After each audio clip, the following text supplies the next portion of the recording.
Hello folks, Why Guy here again, and this video is called The Why Guy, How Brainwashing Works.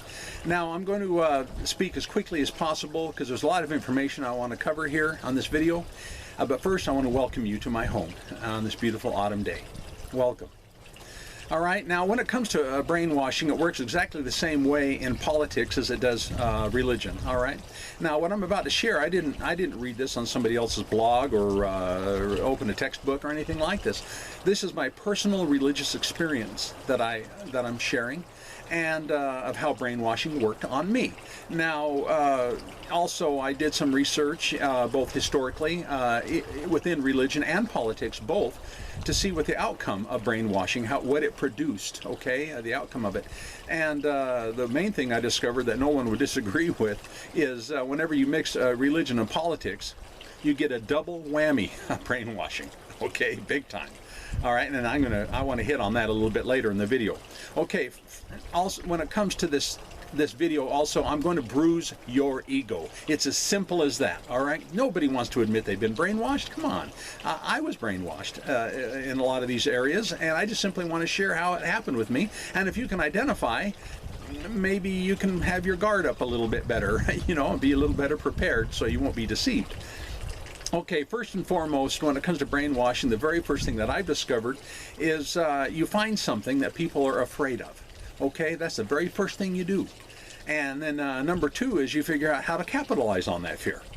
And number three, you capitalize also on just the nature of people, their ignorance, lack of knowledge, and also their laziness. Because the average person will not investigate or research anything. That people are lazy. That's just how we're wired. All right, and four, you mix just enough truth in with a lie that you make it all believable. Okay, number five, you take advantage of the barriers of time and of language and cultures, and because there's such a discrepancy in all of those, you take advantage of those discrepancies, and you get my point, I'm hoping. Number six is you misuse, however you want to say it. You abuse words, statements, and you take facts and you twist them to mean something completely different than what they really mean or what the original intent was, okay? And number seven, you repeat a lie often enough, it eventually becomes the truth to people who happen to hear it all those times, all right? Now, most people can identify with this, with everything I just said. So let's continue how it all worked with me anyway, all right? Now, we see this happening every day in politics, all right? Everything that I mentioned, everything above I mentioned, but let's not go there, okay? Let's not even go there. Let's leave that, all right? Instead, I want to focus on how this worked with me and along with far too many others that can identify with what I'm about to share, all right? Especially in the realm of religion. Okay, now let's hit the number one, the first one that said first you find something that people are afraid of. How did religion do this? As in the way of the Christian religions, Christian religion uses the fear of hell as a focal point of evangelism these days, and you can't deny that. That's just what they do. They think it's for the good of the person, but stay with me here, it's not necessarily for the good. Some will claim that their evangelism is love-based, yet none will refute hell. If they never even mention it, they still won't refute it. All right? And so by not refuting something, you're endorsing it. Usually. You see, and that for sure I know they're endorsing it, at least in the back of their minds. And it's like having an elephant in the room that you're trying to ignore. You can't ignore it. If it's in the back of the minds that people have been raised with that, or taught that, or repeated often enough with that, they're just going to, that's always going to be in the back of their minds. Okay? Two, when I said you figure out how to capitalize on that fear, historically, the early Christians capitalized on the fear of hell. They just did. Not much different than today, isn't that right? The ancient Latin church knew the masses of people held on to the superstitions of the afterlife, all right? They just did. It became easy for them to control the masses and make them more subject to the ruling class, all right? Because they capitalized on that fear, like we said, number one. And remember the double whammy of mixing religion and politics that I mentioned earlier? By interjecting the authority of God, okay, because that's exactly what happened in the ancient Latin religion, Christian religion, is that's exactly what they did historically. Is the people that were in charge were the, quote, religious ones, all right? So they did mix politics and religion together and made a state religion out of it. But how they made it even more pronounced, if that's the right word, is they interjected the God as being angry, his wrath, his justice, and ultimately the punishment of via hell, okay? It became child's play to these people. Excuse me, it became child play to these people to control, to brainwash people by using these tactics, okay? And number three, if you remember right, to capitalize on ignorance and the laziness of the average person. Well, there doesn't need to be much said about that. Most people are honest enough, they'll admit that about themselves. I was in the same boat as well, and I had to admit that as well. Lazy people simply go along and they believe what they've been told without sincere investigation. Oh, sure, they'll skim some scriptures or some meaning or a lexicon or something like that, but there's not any real investigation being done. And yet they'll tell themselves, they'll lie to themselves, deceive themselves into thinking, well, I investigated this, and this is what it means. No, they just skimmed it, and so be honest, alrighty? It's basically... what happens is those few people that do investigate, they go through the lens, I should say, or under the guide of the very people who are brainwashed themselves, okay, for generations. And it's called the blind leading the blind, or in this case, it's a brainwashed leading the brainwashed. And it just ends up multiplying itself. Okay, number four, by mixing just enough truth in with the lies, it does. You can make just about anything seem believable, all right? The Bible calls it a little leaven, all right? In my personal brainwashing experience, I saw what I believed was truth just by simply watching television, like most people of my generation, okay? And because on TV, I recognized the greed, the corruption, the murders, and over and over again in shows and movies and especially the evening news.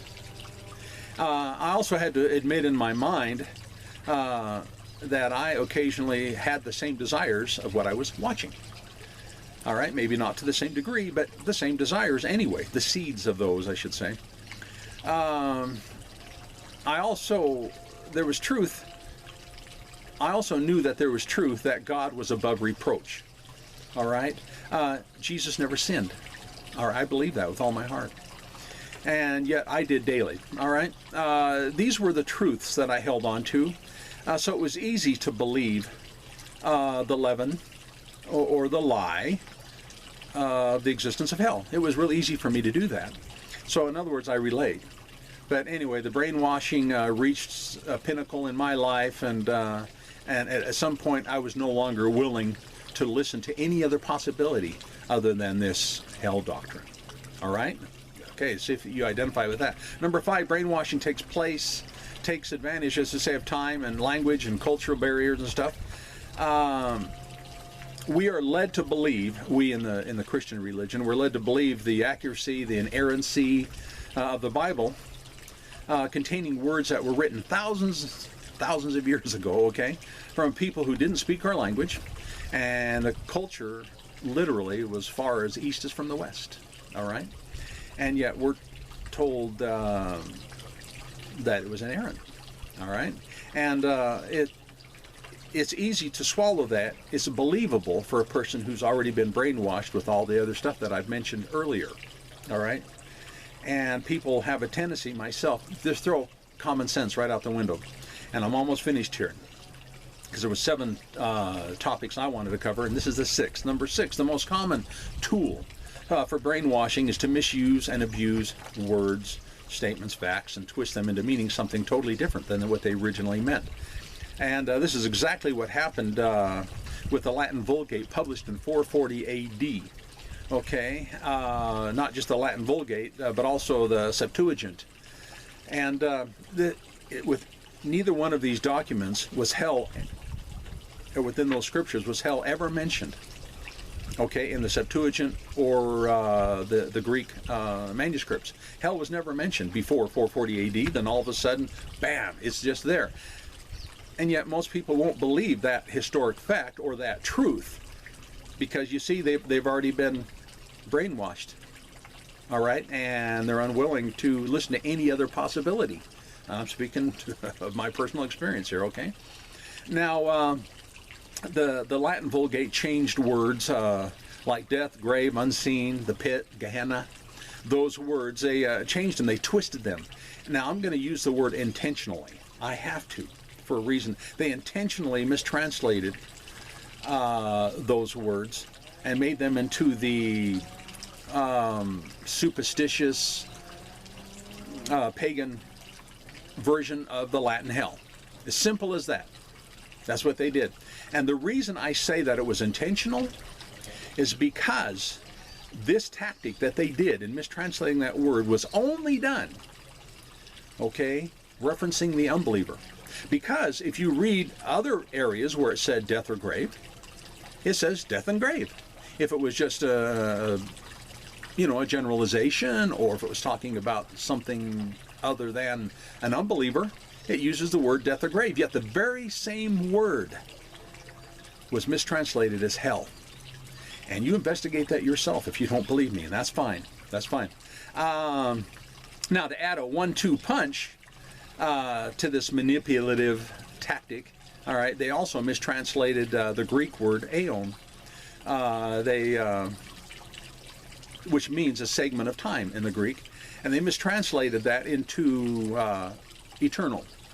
So it's a 1-2 punch here this way, because not only does brainwashing have you convinced of the existence of hell, but now it's an eternal hell, you see. So they threw that in there. They turned something that meant for a segment of time of correction in the grave or a place unseen, they turned that into an eternal, horrible torture chamber of the Latin heritage, of the pagan heritage, okay? And I'm not saying Latins are pagans. No, of course not. They're wonderful people. The Latin heritage. Anyway, let's not go there. Now, to conclude, number 7, for if you repeat a lie often enough, it becomes truth to the hearer. Do you know who I just quoted that said that? The very master of brainwashing himself said that. And that's a quote from Adolf Hitler. And he was the master of brainwashing. Historically, I've never seen anybody before him or since that was so good at it. Just watch some of those videos. Whew. Anyway, now from 440 AD to now, it's been roughly 1,600 years. 1,600 years of brainwashing has been going on. So naturally, I don't think that anyone watching this video is going to go, oh, how about that? The white guy's right. Well, duh me, I guess. I should have not believed in hell. I don't expect that of anyone. My gosh, it was hard for me to come to this conclusion. It really was. It took a lot of investigation, a lot of prayer, and a lot of research. All right? Now, folks, in closing, you will remain brainwashed unless you refuse, okay? Unless you refuse to remain ignorant, unless you get off your lazy religious butts. Uh-oh, there's that bruising of that ego again.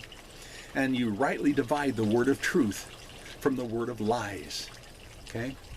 Stop believing what people say, including me, okay? Don't believe what I'm saying. Research this, all right? And understand the decay of time and of the decay of language differences and cultural differences. And most important of all, above all else, fear not.